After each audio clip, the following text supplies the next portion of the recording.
Semua perjalanan kalau saya bisa cerita sampai saya wow, luar biasa. Kenapa? Semua selamat. Saudara nggak perlu takut. Kenapa? Keselamatan saudara pakai seperti saudara pakai baju. Dimanapun saudara percaya saudara akan selamat. Dan yang berikutnya tadi dibilang apa lagi? Jubah kebenaran. Apa jubah kebenaran? The righteousness.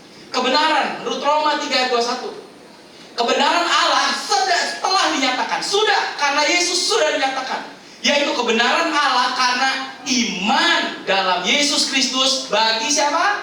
Semua orang yang percaya. Jadi kebenaran kita adalah karena apa? Sekali lagi, iman. Gimana kita bisa benar? Karena iman. Dan ini ayat yang sering dipakai, tapi sayang dulu bawahnya jarang dibaca. Roma 3 ayat 23 semua orang hafal. Karena semua orang telah berbuat dosa, telah berdosa. Betul. Telah kehilangan kemuliaan Allah. Betul. Tapi yang terakhir lihat ayat 24 bilang apa? Dan oleh kasih karunia telah juga. Berarti telah yang terakhir itu apa? Ini dong. Telah berdosa, telah kehilangan kemuliaan Allah. Betul. Tapi yang terakhir, oleh kasih karunia juga telah dibenarkan dengan cuma-cuma karena penebusan dalam Kristus Yesus. Berarti kebenaran saudara peroleh dengan cuma-cuma. Lewat apa? Iman. Lewat percaya. Kenapa saudara bisa benar? Bukan karena perbuatan. Kalau dengan perbuatan saya bilang semua agama berusaha untuk masuk surga. Untuk perbuatannya cukup masuk surga. Tapi di dalam Kristus ada jaminan keselamatan. Kalau enggak saya tanya, apakah saudara cukup untuk masuk surga? Apakah perbuatan saudara cukup kudus? Cukup masuk surga? Ya, insya Allah, mudah-mudahan cukup. Kalau gitu apa bedanya sama agama lain? Kebenaran datang karena dibenarkan karena cuma-cuma. Makanya dengar baik-baik. Tadi kuncinya adalah iman. Jubah kebenaran adalah iman. Our faith is not built upon what we can do for God. Iman kita itu jangan didasarkan pada apa yang kita bisa lakukan. Tahun ini tahun restorasi. Dan restorationnya His restoration. Saudara kita tidak perhatikan. The year of His restoration. Bukan pemulihan yang kita lakukan, tapi pemulihan dari Tuhan. Tuhan yang lakukan pemulihan. Dan karena Tuhan yang lakukan pemulihan, makanya jangan dasarkan iman kita pada apa yang kita lakukan. Banyak orang berpikir kalau saya baca Alkitab lebih, Tuhan akan berkati saya lebih. Emang Tuhan tukang jualan, tukang dagang? Saudara memang mau coba nyogok Tuhan? Kalau saya lebih rajin doa, Tuhan akan berkati saya lebih banyak. Saya bilang sorry. Berkat dari Tuhan tidak ditentukan oleh apa yang saudara lakukan, tapi ditentukan karena kasih karunia-Nya. Karena itu semua cuma-cuma. Kebenaran saudara cuma-cuma. Makanya jangan dasarkan pada apa yang kita bisa lakukan, tapi dasarkan pada apa yang Dia sudah kerjakan dalam hidup kita. Amin. Apa yang Dia sudah kerjakan. Makanya Corrie ten Boom pernah bilang begini tentang iman. Dia bilang iman apa?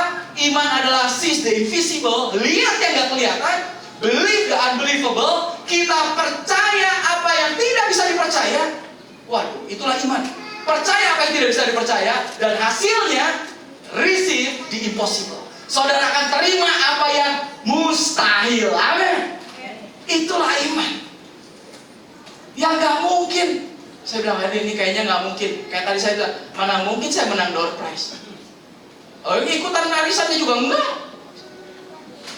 Tapi saya terima yang tidak mungkin. Itulah iman. Kita berjalan dalam iman. Grace, kasih karunia Tuhan. Bagian terakhir.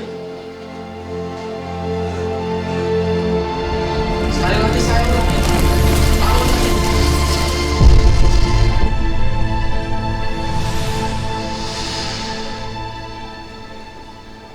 tahun restoration. Dan 4 huruf pertama, kalau saudara perhatikan dari kata restoration, inilah kunci dari restoration. Kalau saudara mau terima restoration tahun ini, restorasi Tuhan, pemulihan dari Tuhan, ada kata apa? 4 huruf pertama kata rest. Rest artinya res lah begitu. Kalau orang sudah, pokoknya mah res aja. Saya bilang di dalam Kristus kita cuma percaya. Kita cuma beriman. Beriman berarti ya res aja. Karena kebenaran kita bukan didasarkan pada apa yang kita lakukan, tapi pada apa yang Yesus sudah lakukan. Res. Makanya Titus bilang begini, supaya kita sebagai orang yang dibenarkan, ketika kita sudah pakai robe of righteousness, jubah kebenaran, orang yang dibenarkan oleh kasih karunia-Nya, kita berhak menerima hidup yang kekal.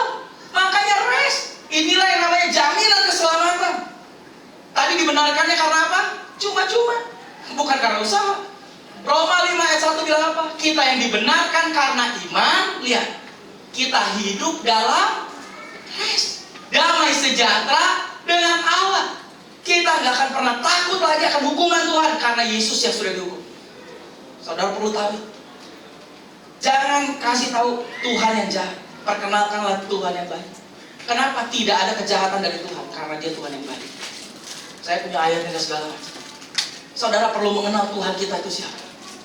Karena Allah, damai sejahtera dengan Allah, karena Tuhan Yesus Kristus. Oleh Dia, kita juga beroleh jalan masuk oleh iman kepada kasih karunia. Ternyata kita untuk terima kasih karunia ini, kuncinya, jalan masuknya adalah iman. Iman itu percaya aja, bukan usaha untuk terima kasih karunia. Untuk pemulihan terjadi adalah percaya sepenuhnya pada Tuhan. Dan janjinya kita akan terima kemuliaan Allah. Kita akan menerima kemuliaan Tuhan. Makanya Rut adalah tipologi dari gambaran Kristus sendiri. Ini bagus sekali ayatnya. Makanya dibilang, Naomi bilang kepada Rut, duduk sajalah menanti, rest katanya. Anakku, sampai engkau mengetahui bagaimana kesudahan perkara ini. Sebab orang itu tidak akan berhenti sebelum diselesaikannya perkara ini pada hari ini juga. Bahasa Inggrisnya bilang gini, sit still, rest my daughter. Sampai apa? For the man. The man ini penggambaran daripada Yesus. Dan dari Rut lah. Rut siapa? Rut adalah orang Moab. Orang Moab sama seperti kita. Kita bukan orang Yahudi, Gentiles. Tapi hasilnya dari Rut lah lahir Yesus. Yesus lahir dari siapa? Orang Moab. Karena apa? Karena ada orang yang menebus yang namanya Boaz. Itulah penggambaran dari Yesus. Aduh, kalau cerita tentang Rut bagus sekali.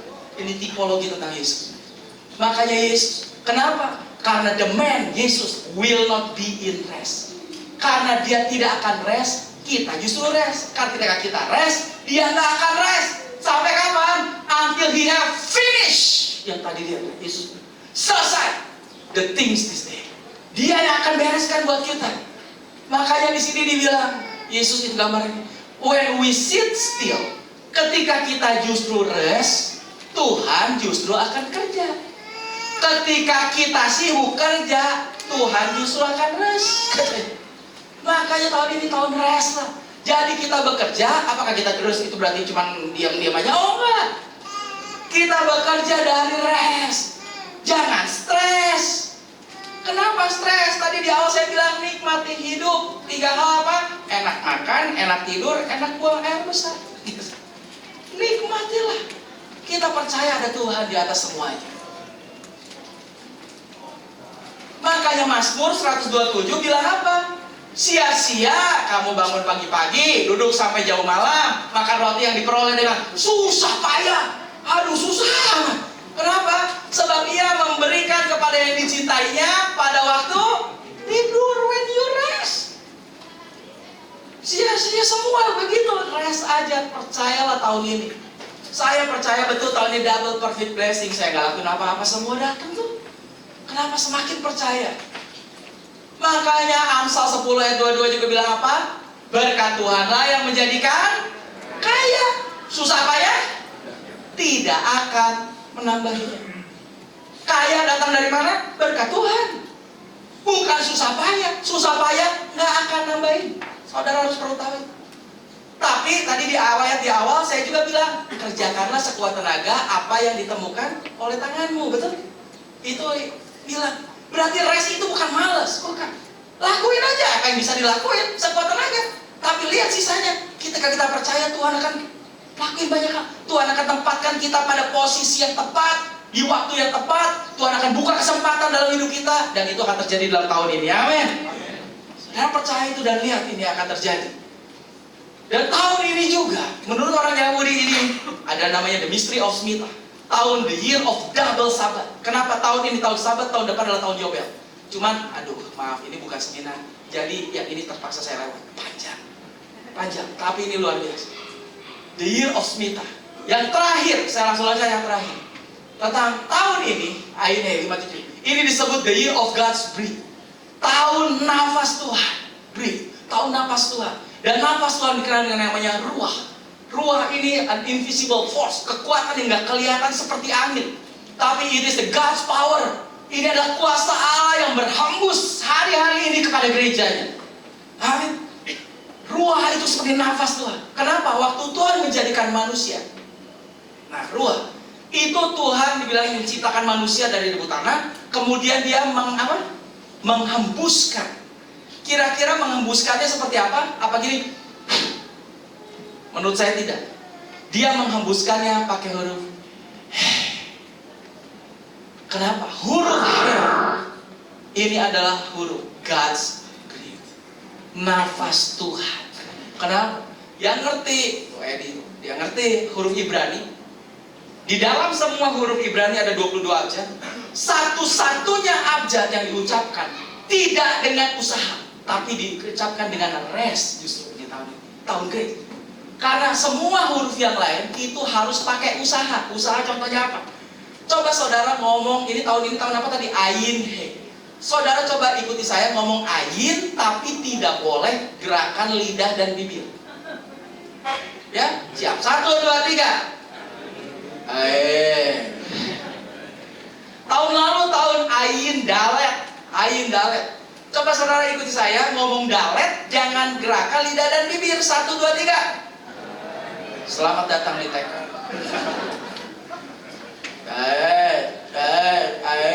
Gak bisa. Tapi sekarang saudara ucapkan huruf ini. Ini ngucapinnya bukan hey. Kalau hey saudara masih berusaha. Tapi yang betul adalah saudara ucapkan ini seperti nafas. Ini tahun ayin. Ya.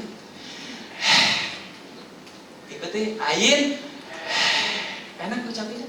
Kenapa? Inilah tahun grace, inilah tahun rest. Restoration is the year of rest. Jadi saya percaya waktu Tuhan bentuk manusia, Dia bukan menghembuskan nafasnya, bukan begini. Tapi Dia kasih nafasnya adalah. Dan orang, selama orang punya nafas, kalau orang gak punya nafas, berarti orang itu mati. Berarti nafas identik dengan kehidupan, hidup.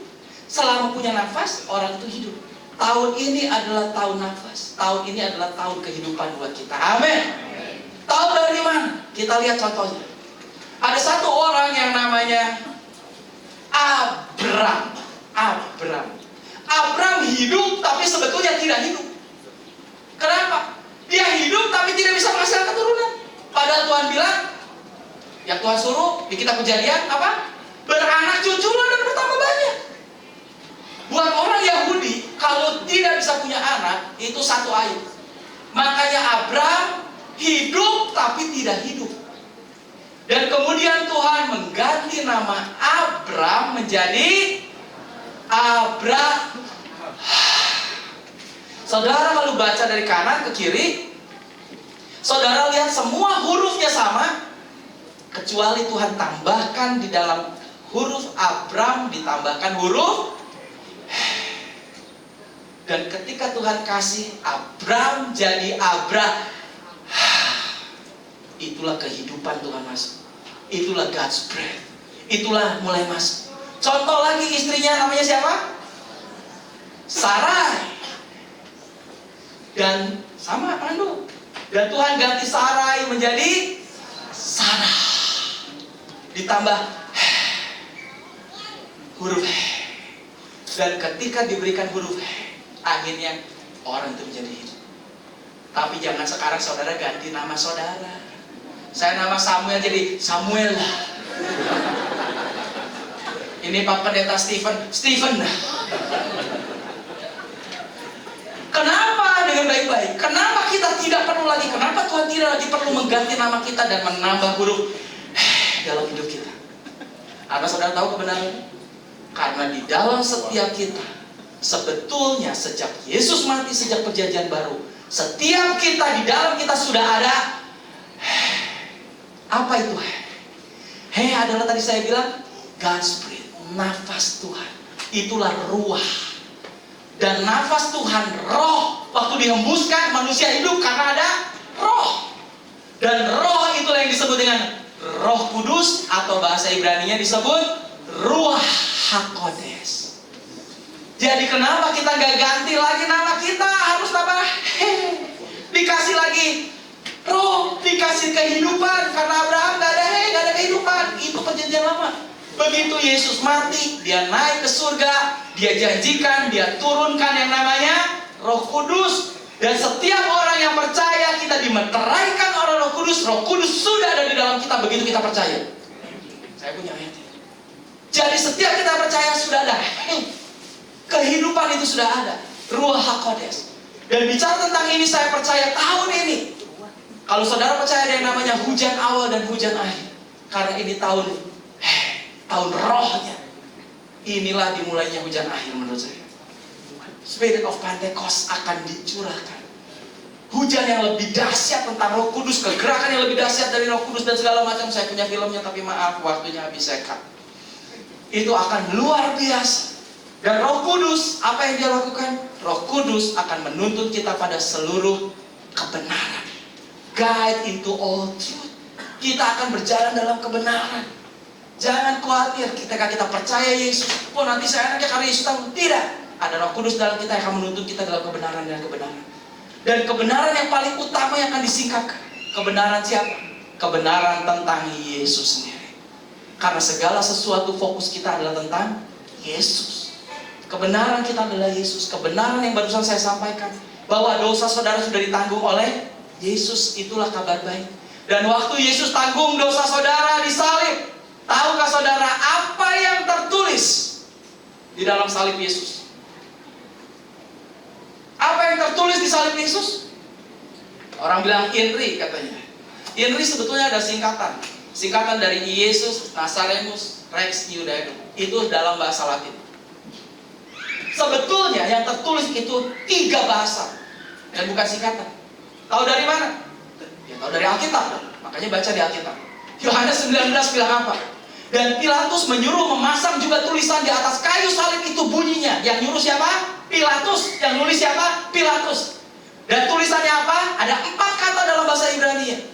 Yesus, orang Nazaret, Raja, orang Yahudi. Dan kata-kata itu tertulis dalam 3 bahasa. Bahasa Ibrani, bahasa Latin, dan bahasa Yunani. Jadi tertulis dalam 3 bahasa. Dan ini sangat luar biasa kalau saudara. Kenapa? 4 kata ini. Tadi orang taunya INRI, karena itu singkatan dari bahasa Latin. Sebetulnya singkatan dalam bahasa Ibrani-nya ini sangat luar biasa. Dan orang Yahudi mereka tahu betul apa itu. Dan makanya mereka protes. Imam kepala datang kepada Pilatus, mereka bilang, jangan tulis kayak begitu, ganti. Dan mereka berusaha untuk tambahkan kata satu lagi. Kalau ini ditambahkan jadi 5 kata, itu menjadi meaningless, gak ada arti sama sekali. Tapi 4 kata ini luar biasa. Lihat ayatnya. Maka kata imam-imam kepala orang Yahudi kepada Pilatus, jangan kau menulis raja orang Yahudi, tetapi tulis begini, bahwa ia mengatakan. Nah, minta ditambah kata itu. Ia mengatakan, aku adalah raja orang Yahudi. Tapi luar biasa, Tuhan bisa pakai orang kafir buat kemuliaan Tuhan. Dipakai apa? Jawab Pilatus, apa yang kutulis tetap tertulis. Saya udah tulis, gak boleh dirubah katanya. Waduh, itu jadi pukulan terbesar buat orang Yahudi. Kenapa? Lihat tulisannya. Inilah yang ada tulisan di salib Yesus. Dan apa tulisan di salib Yesus? Itu ditulis dalam 3 bahasa kayak begini. Tepatnya bahasa Ibrani, bahasa Yunani, dan bahasa Latin. Ditulis dalam 3 bahasa. Dan dalam bahasa Ibrani-nya ini, karena Yesus ada di sana, yang paling ngerti ya orang Ibrani. Inilah tulisannya. Bacanya dari kanan ke kiri. Kanan ke kiri dari sini. Yeshua Hanasare Vamelek Hayehudi. Ini 4 kata. Artinya apa? Yeshua Hanasaret itu. Nah, Yesus dari Nazaret, raja orang Yahudi. Dan kalau saudara lihat huruf pertama dari setiap kata itu, ini Yod, ini He, Ada 2 huruf he di sini. Dan ini huruf vav. Kalau ini 4 huruf ini digabung, saudara tahu ini huruf apa? Yud, he, vav, he. Yud itu Y, H, V, W, H. YHWH. Apa ini? Yehova, Yahweh. Siapa Yahweh itu? YHWH itu kata, itulah Tuhannya orang Yahudi, yang bahkan saking sakralnya orang Yahudi bahkan tidak boleh sebut itu nama. Dan mereka ganti nama itu, kalau mau sebut mereka ganti dengan kata Adonai atau Elohim. Mereka nggak berani ngomong Yahweh. Jadi siapa Yahweh itu? Tuhannya orang Yahudi. Itulah Tuhannya. Dan ketika saudara ngerti apa yang dipajang di atas salib Yesus, itu singkatan dari Yehova, Yahweh. Wow. Tuhan sendiri memproklamasikan. Tuhan kamu siapa? YHWH, Yahweh. Oke, kamu lihat tuh Tuhan. Di salib Yesus tertulis Yahweh. Dan lebih dalam lagi, wah kan luar biasa saudara. Huruf he, kan ini tahun A ini. He itu apa? Itu bisa artinya juga adalah lihat, behold, lihat. Karena ini tahun seperti tahun penyingkapan. Makanya ada banyak yang kelewat karena kalau seminar lebih jelas. Tentang lihat, ini penyingkapan tentang Yesus sendiri. He, vav, vav itu apa? Vav itu paku. Kemudian yod itu tangan, simbol seperti tangan. Jadi tadi dibilang itu YHWH itu Yud He Vav He. Ada 2 he di situ. Yud He Vav He berarti apa? Lihat tangan, lihat paku. Lihat tangan, lihat yang ada pakunya. Wow. Kalau lihat tangan yang ada pakunya, itulah Yahweh, itulah Tuhan. Wow. Saya lihat ini, saya percaya Yesus itulah Tuhan. Buat orang Yahudi diproklamasikan juga. Jika disalib Yesus, pengumuman di atasnya, siapa ini orang yang disalib? Dialah Yahweh. Dan siapa Yahweh? Menurut orang Yahudi dari artinya itu semua, yang tangannya terpaku, itulah Tuhan. Gimana harusnya orang Yahudi, harusnya mereka percaya? Mereka tahu, sangat tahu. Makanya mereka minta diganti. Tapi itulah yang Alkitab bilang, mereka memeraskan hatinya karena kebebalan hati mereka. Makanya keselamatan sampai kepada kita. Tapi Tuhan belum selesai dengan mereka. Lihat tangannya, lihat pakunya. Makanya He's there, our life. Tuhan kita yang mati di salib, itulah kehidupan buat kita. Amin. Dan sekali lagi saya bilang, salib itu salib siapa? Salib kita. Dan apa yang Yesus mati di salib, apa yang dia tanggung? Minimal ada 5 hal yang dia tanggung di sana. Dia tanggung semua dosa. Dia tanggung semua penghukuman, condemnation. Dia tanggung semua kutuk. Terkutuklah orang yang tergantung pada kayu salib. Jadi saudara harus percaya tidak ada lagi kutuk. Kenapa kalau kita masih terkutuk? Karena what you believe is what you receive. Apa yang saudara percaya, itu yang akan terjadi. Yesus tanggung semua kutuk. Apalagi Yesus tanggung? Yesus tanggung semua sakit penyakit. Oleh bilur-bilurnya, setiap bilurnya, kamu telah sembuh. Bahasa Indonesianya, bahasa Inggrisnya, dan bahasa aslinya bilang begitu. Bukan akan sembuh, telah sembuh. Have been healed. Karena apa? Yesus sudah tanggung buat saudara. Dan yang terakhir, dia tanggung yang namanya kematian, death. Hai maut, di mana kesengatmu? Makanya kalau saudara pelajari betul-betul, setiap kata mati dalam bahasa aslinya setelah Yesus mati, itu ditulis dengan kata tidur. Bahasa Inggrisnya di King James selalu tertulis dengan kata asleep. Orang Kristen tidak pernah mati. Tidak bisa mati. Karena iblis tidak bisa membunuh. Kematian itu cuma tidur.